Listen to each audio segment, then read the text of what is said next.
Did you know the US government once used lethal chemicals and alcohol to discourage drinking? Most people at the time dismissed the rumor as nonsense, yet official reports later confirmed the unthinkable. This video explores a series of similarly wild-sounding conspiracies, ones that turned out to be disturbingly real.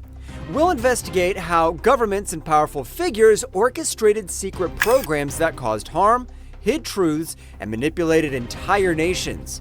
By the end, you might never look at conspiracy theories the same way again.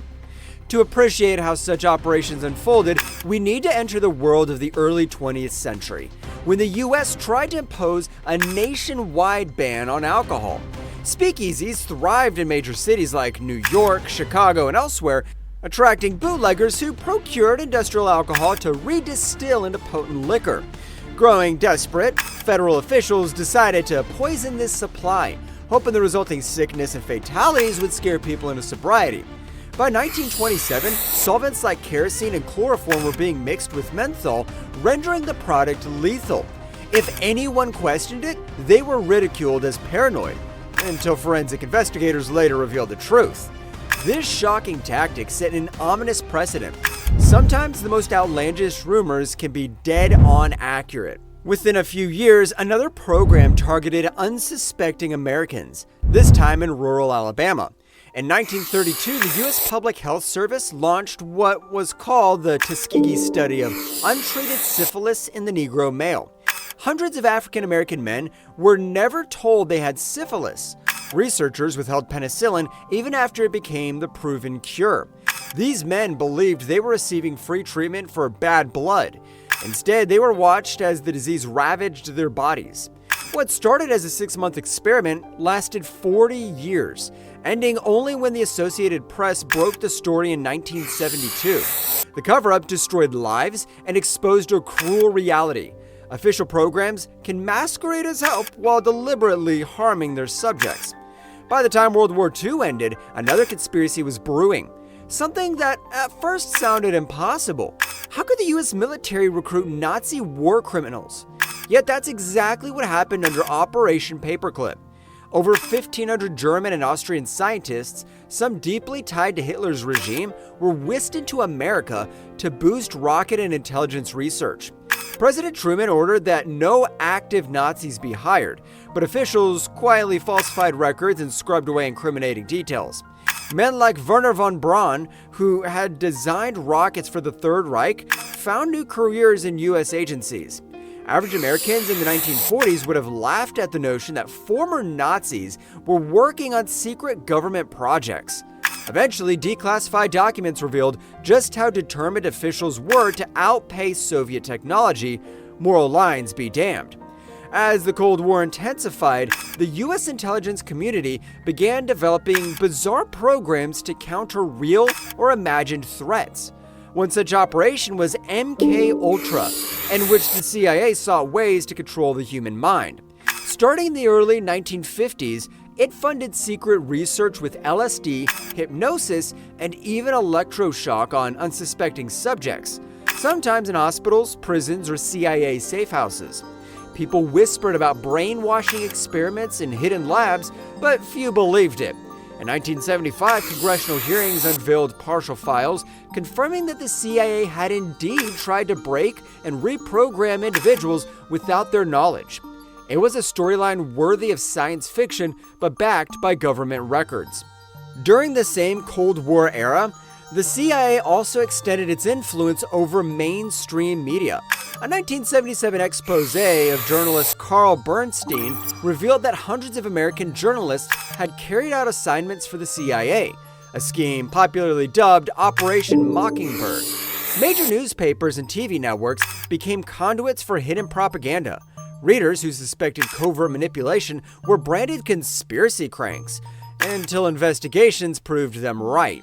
While the CIA was manipulating the media, the FBI fought domestic battles through a secret program called COINTELPRO, aimed at activists from the civil rights movement, anti-war groups, and others deemed subversive.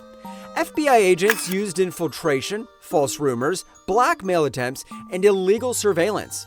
Martin Luther King Jr. and many other leaders faced relentless harassment that seemed too sinister to be official policy. Yet stolen FBI files leaked in 1971 confirmed the agency had gone to great lengths to disrupt dissent on U.S. soil. Beyond American borders, espionage and power plays shaped multiple coups and covert operations. In Iran, a popular prime minister named Mohammad Mossadegh was ousted in 1953. For decades, Iranians insisted it was engineered by British and American intelligence. The West denied it, claiming Mossadegh fell due to local turmoil. Eventually, declassified CIA files exposed Operation Ajax. Agents paid provocators to foment unrest, topple the government, and reinstall the Shah. The motive? Control over Iran's oil. Meanwhile, in 1962, the Pentagon hatched an even more shocking plan called Operation Northwoods. Military chiefs proposed staging violent attacks on Americans, blaming them on Cuba and thus justifying an invasion. The document lay buried for decades until researchers discovered it. President Kennedy had refused to authorize the operation, preventing a false flag fiasco of epic proportions. If you're finding these revelations eye-opening, consider sharing this video or podcast, and let others know these bizarre plots really happened. Encourage friends to subscribe and join the conversation, because bringing these truths to light is the first step to ensuring they're never repeated. Such interventions didn't stop there. During the 1970s, multiple right-wing dictatorships in South America formed Operation Condor, a transnational pact to hunt down political opponents even outside their borders. Chile, Argentina, Brazil, Paraguay, and others shared allegiance, abducted descendants, and carried out assassinations worldwide with silent acceptance from certain foreign intelligence services. When exiles warned that these regimes were collaborating to eliminate enemies overseas, skeptics scoffed. Only later, though, declassified cables did the world learn that death squads were indeed crossing frontiers with impunity. The 1980s brought the Iran-Contra affair, another web of secret deals once dismayed as fantasy. How could the U.S. be arming Iran, an official enemy, to fund Nicaraguan rebels called the Contras? Investigations revealed that members of the Reagan administration had sold weapons to Iran in exchange for hostages, then funneled the profits to the Contras, bypassing a congressional ban. When the story finally broke, high-level officials scrambled to hide the extent of their involvement. Even after indictments and hearings, many citizens found the scandal almost too convoluted to believe. Yet official testimonies laid out the evidence, confirming yet another impossible rumor. Sometimes just one dramatic lie can tip a nation toward war. In 1990, an emotional teenage girl identified only as Nairaya testified before a U.S. congressional committee. She claimed she saw Iraqi troops storm a Kuwaiti hospital and leave newborns to die on the cold floor. This atrocity story, widely reported, swayed public opinion in favor of military intervention against Iraq. Later, it turned out Naira was the Kuwaiti ambassador's daughter, coached by a public relations firm hired by Kuwait's government in exile. Investigations showed no evidence that Iraqi soldiers had thrown babies from incubators. The shocking claim had been staged to inflame international outrage, a propaganda coup that worked flawlessly. Even in the 21st century, conspiracies once considered laughable keep surfacing. Privacy advocates long insisted government agencies were scooping up data on citizens from phone calls to emails. The U.S. National Security Agency dismissed these charges as baseless paranoia, until Edward Snowden leaked declassified documents in 2013. Suddenly, the world learned that the NSA collected massive amounts of personal data, sometimes with corporate assistance. The line between rumor and reality vanished overnight. A U.S. court later deemed parts of this surveillance illegal, confirming that far-fetched fears of a global dragnet had been valid all along. These stories didn't just shock the public, they forever altered our understanding of power and secrecy. Poisoned booze wiped out innocent partygoers. Tuskegee's men died or suffered irreversible damage. German rocket scientists with Nazi past advanced America's Cold War agenda. Citizens in multiple nations unwittingly became lab rats or media pawns. Entire governments toppled, wars launched, and countless lives disrupted by schemes once derided as fantasies. The immediate impact of each event was devastating.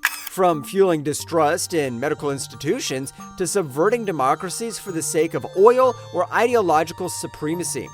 Over time, these revelations forced us to confront uncomfortable truths about the lengths in which authorities might go in pursuit of national interests, scientific breakthroughs, or strategic advantage.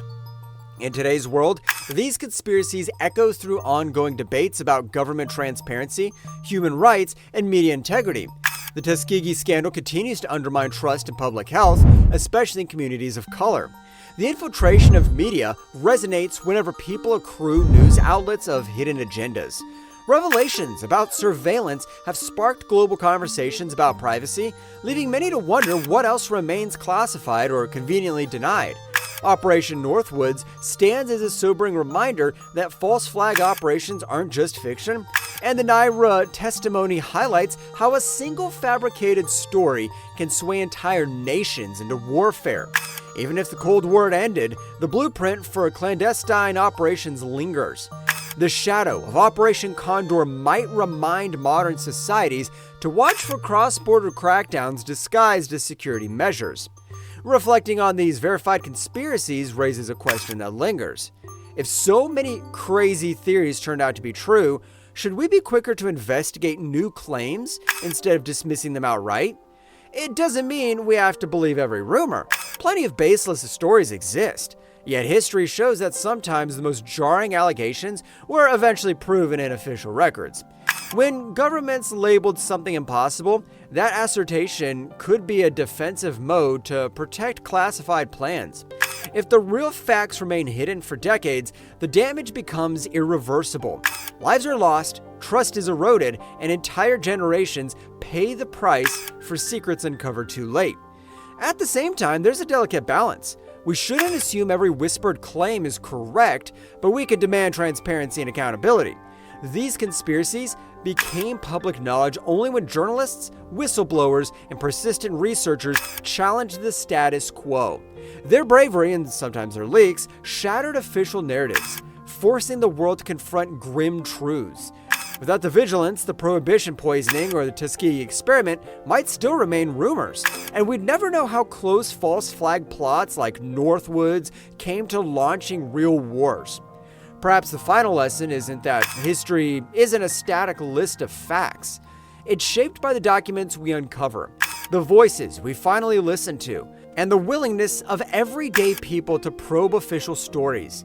When faced with a shocking allegation, we can remember that modern history overflows with once ridiculed theories that turned out to be painfully accurate. Do these stories repeat themselves, echoing in undisclosed labs or backroom deals? Or have we grown too vigilant for the hidden operation to thrive undetected?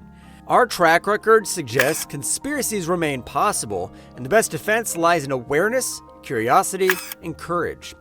If these revelations moved you, consider sharing them. Spread the word that some conspiracies are not just wild fantasies, but documented realities that shook entire nations and left untold victims in their wake. Ask yourself whether our era is immune to such secrets or whether this cycle continues. Subscribe, comment, question everything you hear. After all, every official secret is one conscientious leak away from exposure. And sometimes that leak is all that stands between another unthinkable conspiracy and a future that learns from the past.